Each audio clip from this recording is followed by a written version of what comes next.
Okay, so in this video, I'm going to be doing, I'm going to start this discourse on anger. So, Sefirah to Omer, this is the season of katnut, or smallness. And you can associate that with seeds, because we think of spheres, sphirot, we think of the circular things, but if we're talking about smallness, you know, when we get to little small things that are seeds. And if you haven't before, I recommend you look up on the internet Rav Avigdor, so AVIGDOR, Avigdor Miller, MILLER. He has a lecture on apples. That would be a really good... I have some of his material that I'm going to be doing some videos on in the future, but maybe not the near future. But anyway, so this is basically a commentary called the Matok Midvash from Rabbi Daniel Frisch. This is more or less what this is taken from. And it starts out, introduction, and remove anger from your heart, Ecclesiastes 11:10. It is stated in the Talmud, Nedarim 22a, and Rabbi Shmuel Bar Nachmani, in the name of Rabbi Yonatan, says, every person who is angry is rolled over by all kinds of Gehenna. So that's basically like hell. As it is written, and remove anger from your heart and put away evil from your flesh, Ecclesiastes 11:10. The Talmud continues, Nedarim 22b. Rabba Bar Rav Huna said, every person who is angry, even the Shekhinah, the divine presence of God, is unimportant before him, as it is written, the wicked, in the height of his anger, will not seek God. All his thoughts are that there is no God. Psalms 10, verse 4. Rabbi Yirmiyahu of Diftai said, he forgets his learning and adds foolishness, as it is written, quote, for anger rests in the bosom of fools, Ecclesiastes 7:9. And the Al-Sheikh explained that anger rests in the heart of a fool and causes him to lose and to be lost. This is in line with the teachings of our blessed sages, that every person who is angry is likened to a complete heretic, as anger slowly causes him to sin more and more until he is completely lost. In the words of Orachot Tzadikim, Sha'are 12, the 12th gate, the gate of anger. So I actually have this on the YouTube channel. Let's see, I think there's a playlist for Orachot Tzadikim. So you're looking for the gate of anger.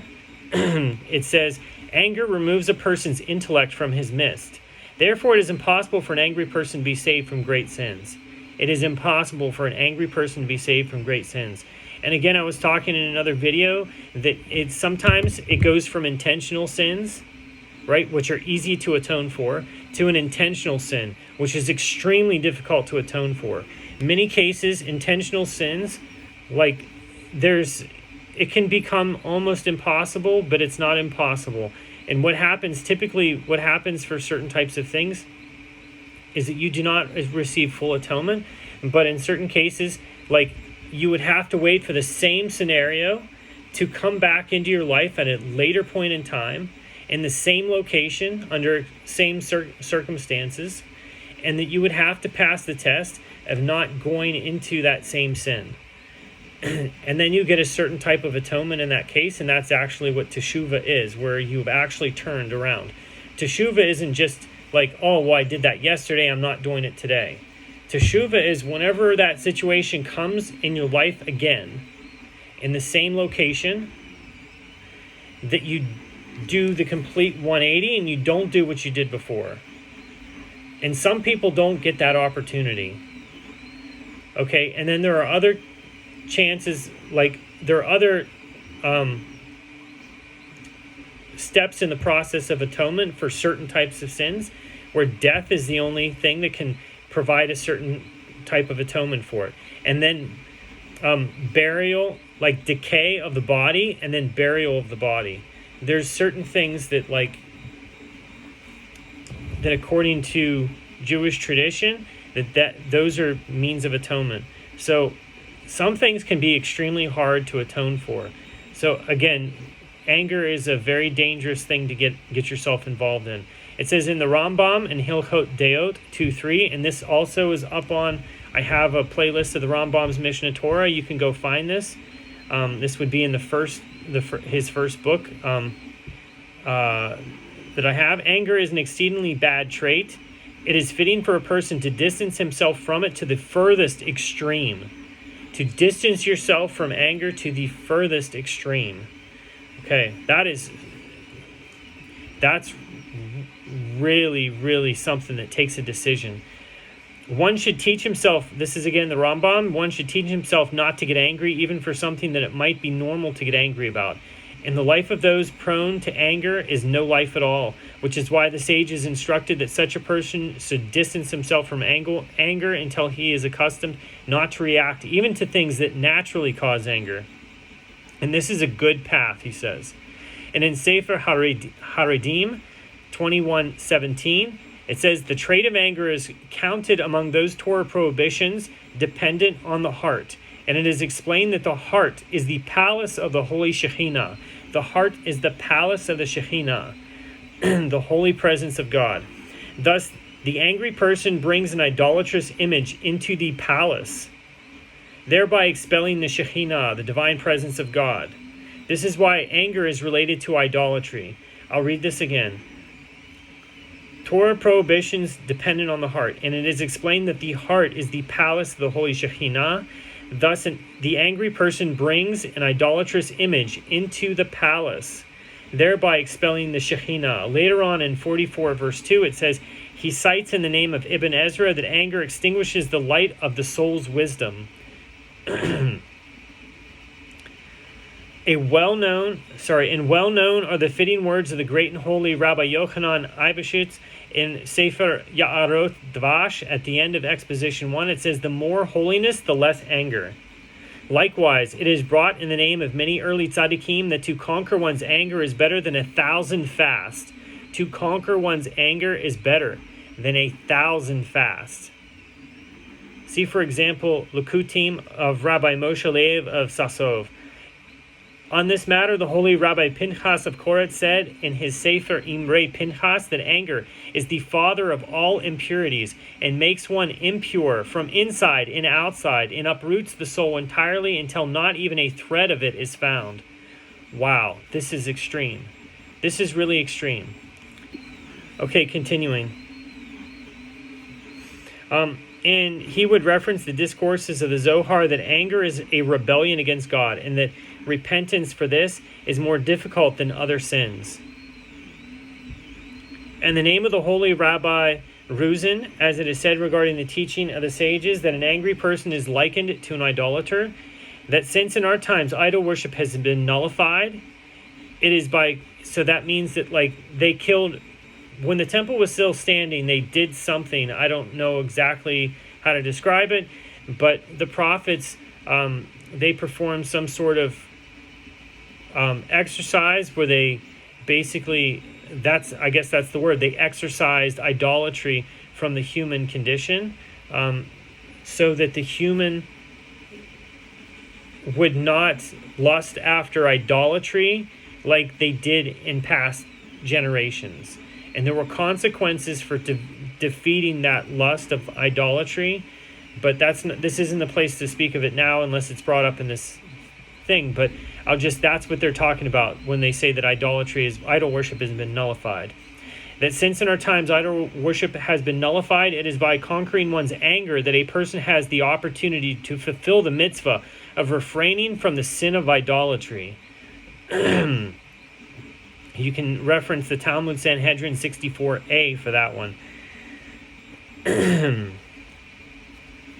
is fitting to quote here from the words of our rabbi, the Arizal, on the matter of anger, which was cited by our teacher, author of Matok Midvash, in his commentary on the Zohar on Parshat Tetzaveh, page 182b, as follows. We cite here the words of the Maharhu in the name of the Arizal and Sharei Ruach HaKodesh, page 10b. The trait of anger, not only does it completely prevent a person from attaining spiritual heights, as we find regarding the verse describing Moshe getting angry at Eleazar and Ithamar, Leviticus 10, verse 16, that the sages explain that if a prophet gets angry, he loses his ability of prophecy. But even worse, there is something of what we are about to explain. For my teacher of blessed memory, the Arizal, was exceedingly careful with regarding to avoiding anger more than all other sins, even if it was for the purpose of a mitzvah, as in the case of Moses mentioned above. And he would give as reason for this, since all other sins injure one specific body part. All other sins injure one specific body part, whereas anger injures the entire soul and exchanges it completely. The meaning is that when a person gets angry, his holy neshama leaves his body completely, and in its place enters a nefesh from the side of klipa. And this is the secret of the verse, in his wrath one tears his soul. Job 18 verse 4. For one literally tears his holy soul and makes it torn, and kills it in the moment of his wrath and anger, as explained in the Zohar, Parshat Tetzaveh, page 182b. Take a look there at the Zohar at how far that is the Zohar, goes and says that one who speaks with an angry person is like one who speaks with idolatry itself. The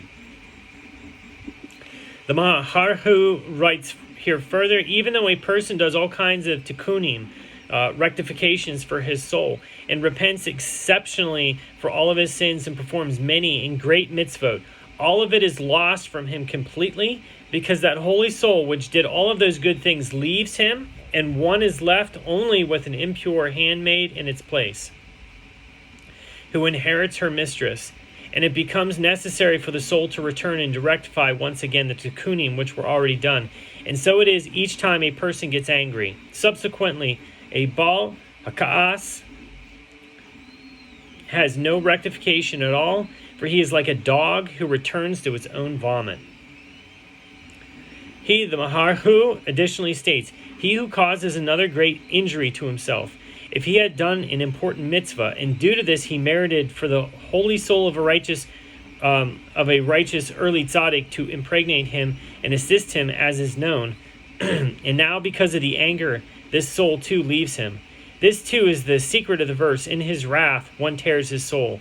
As such, a Baal Hakas is unable to attain anything spiritually, even if he may be a tzaddik in all other ways, because he destroys everything that he has built up each time he gets angry. Regarding other sins, they do not uproot the soul literally. Rather, they damage a part of the soul, which nonetheless remains within the person, and when that sin is rectified, the person becomes entirely rectified. However, anger requires many tikkunim and preparations in order to restore the torn neshama, and even then it may not be successful, as stated in the Zohar. Sometimes, because of the type and degree of anger, one has no rectification at all. When I used to tutor my brother, may God protect him, and he did not understand as I would have liked, and I would get angry at him for this. Even then my teacher, the Arizal, would warn me and rebuke me greatly. This concludes the words of Rabbi Chaim Vital. And our sages have already stated in Pesachim 113b that there are three whom the Holy One, blessed be He, loves especially. The first being one who never gets angry. The Maharal explained that through this a person is separated from the physical, and it is written in Sefer Hasidim, Siman 72, that avoiding anger is the best of all traits, while the Meiri states in Eruvin 65b that this trait is among the most respectable in the world. And Reshit Chochmah already established that one who controls his temper may be called a complete Adam, or a complete person, and becomes a chariot of kindness, which is called love. May God allow us to merit this. Amen.